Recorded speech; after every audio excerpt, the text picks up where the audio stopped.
Selamat malam, saudara-saudariku yang dikasihi Tuhan. Semoga kita semua dalam keadaan sehat dan sejahtera.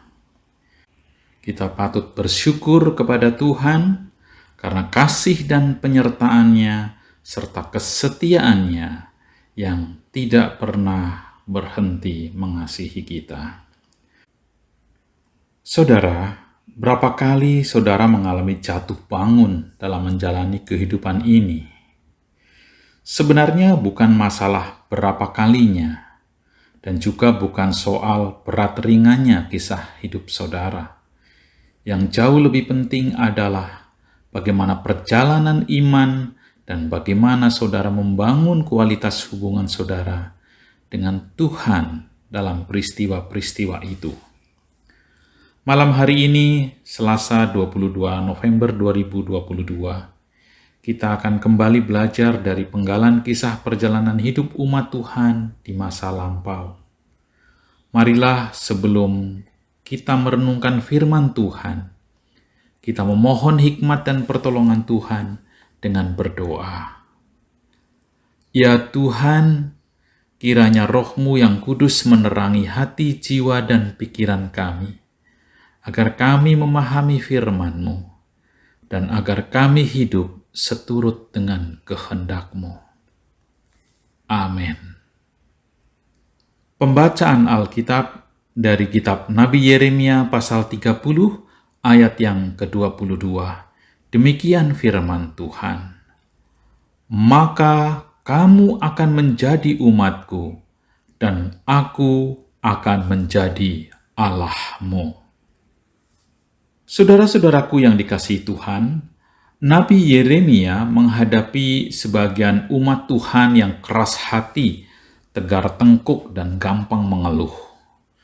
Dosa yang paling sering dilanggar oleh umat pada waktu itu adalah tidak setia dengan Tuhan, mudah tergoda untuk meninggalkan Tuhan, dan tergoda untuk ikut-ikutan bangsa lain menyembah selain Tuhan. Itulah sebabnya umat berkali-kali juga mengalami penderitaan, termasuk penderitaan karena dikalahkan, dijajah bangsa lain, dan rakyatnya dibuang, dijadikan budak, dan terserak kemana-mana. Tuhan memang Maha Pengasih, tetapi seringkali umat lupa bahwa Tuhan juga Maha Adil.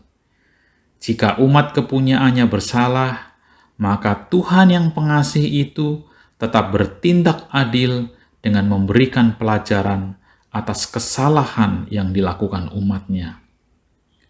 Pembelajaran ini bisa saja hanya dalam bentuk teguran yang ringan, namun juga bisa dalam rupa yang keras yang melahirkan penderitaan yang amat sangat. Dalam keadilannya, Tuhan tidak membiarkan umat yang bersalah bebas dari hukuman. Tuhan mengizinkan umat mengalami masa-masa sulit selama mereka hidup di bawah jajahan dan pembuangan, agar mereka sadar akan jati diri mereka. Sebagian umat mungkin menerima penghukuman itu dengan kesadaran bahwa hukuman itu setimpal dengan kesalahan mereka. Tetapi sebagian umat yang lain masih mengeluh dan terus hidup dalam kekerasan hati. Yeremia hadir sebagai nabi yang mengingatkan umat Tuhan mengenai keadilan Tuhan, bahwa memang umat pasti menderita dalam masa-masa pembuangan dan penjajahan, tetapi juga Tuhan sebenarnya memiliki rancangan damai sejahtera, yakni janji tentang pemulihan pada waktunya nanti. Yang diharapkan dari umat adalah setia kembali kepada Tuhan. Menjadi umat Tuhan berarti umat hanya mengandalkan kepercayaan mereka kepada Tuhan dan bukan kepada kuasa-kuasa lainnya. Menjadi umat Tuhan juga berarti setia mengikuti jalan-jalan dan perintah Tuhan bagi mereka. Hanya dengan melibatkan Tuhan, nasib mereka akan dipulihkan. Dalam janji pemulihan itu, Tuhan berfirman melalui Nabi Yeremia, Pemulihan itu akan berlaku secara holistik atau secara menyeluruh. Secara fisik, kota-kota akan dibangun kembali di atas reruntuhannya, dan puri-puri akan berdiri lagi di tempatnya yang semula. Ayat 18. Secara mental dan rohani, pemulihan itu akan terwujud di mana nyanyian ratapan akan berganti dengan nyanyian syukur. Duka cita menjadi sukacita, dari dihina menjadi dipermuliakan, dari bangsa yang direndahkan menjadi bangsa yang diperhitungkan. Ayat 19. Mereka yang terserak dan sebagian telah mati akan dikumpulkan, digantikan dengan anak-anak dari generasi yang jauh lebih besar jumlahnya. Mereka akan memerintah bangsa sendiri dan tidak lagi di bawah kaki penjajah. Maka begitulah akan tergenapi firman-Nya. Maka kamu akan menjadi umatku dan aku akan menjadi Allahmu. Ayat 20 dan 21. Pelajaran yang berharga dari kisah umat Tuhan di atas berlaku juga buat kita saat ini. Apabila kita merasa sedang dalam masa-masa dibuang, ditindas, dan dalam masa penderitaan, berhentilah mengeluh. Mungkin memang keadaan itu terjadi sebagian besar sebagai akibat dari ulah dan perilaku kita juga. Kunci dari pemulihan itu adalah bagaimana kita memperbaharui hubungan kita dengan Tuhan. Apakah kita sudah menempatkan Tuhan sebagai prioritas utama dalam hidup kita? Atau kita sebenarnya masih sering lebih mengandalkan ilah-ilah duniawi seperti kekuatan, kekayaan, dan kedudukan kita sebagai gantungan hidup kita? Apakah nilai-nilai yang kita anut dan keputusan-keputusan yang kita ambil dalam kehidupan sehari-hari sudah mencerminkan kesetiaan kita untuk mendengarkan arahan firman Tuhan dan bukan semata-mata demi kepentingan sesaat kelompok tertentu, meskipun mengabaikan nilai-nilai kebenaran?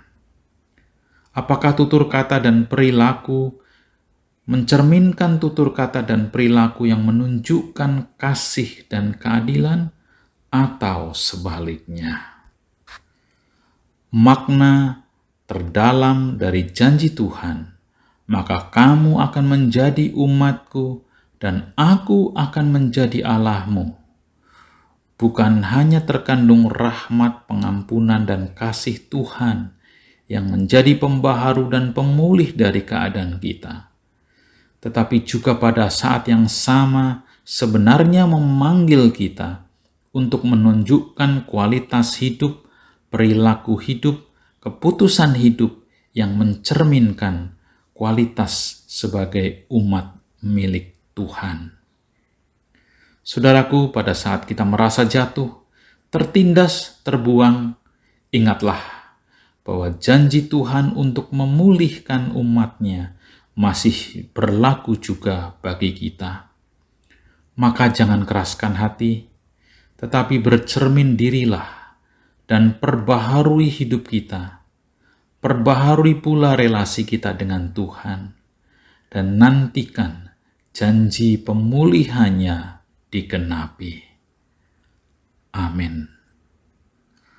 Marilah kita kembali berdoa menutup malam hari ini. Ya Tuhan, hati kami dipenuhi dengan rasa syukur karena besarnya kasih setiamu kepada kami umat-Mu. Kami memohon ampun sekiranya kami sering tidak setia kepadamu. Jika ada di antara kami sedang mengalami masa-masa kelam, terpuruk dan terjatuh, bangkitkanlah semangat kami dan kerinduan kami untuk memperbaharui diri, supaya janji pemulihan-Mu juga terjadi dan tergenapi pada hidup kami. Kami memohon penyertaan dan perlindungan-Mu sepanjang kami beristirahat malam ini, agar esok pagi kami boleh menyambut terbitnya fajar dengan penuh pengharapan. dalam pengasihan-Mu kami memohon dan berdoa. Amin. Selamat malam, selamat beristirahat. Tuhan menyertai.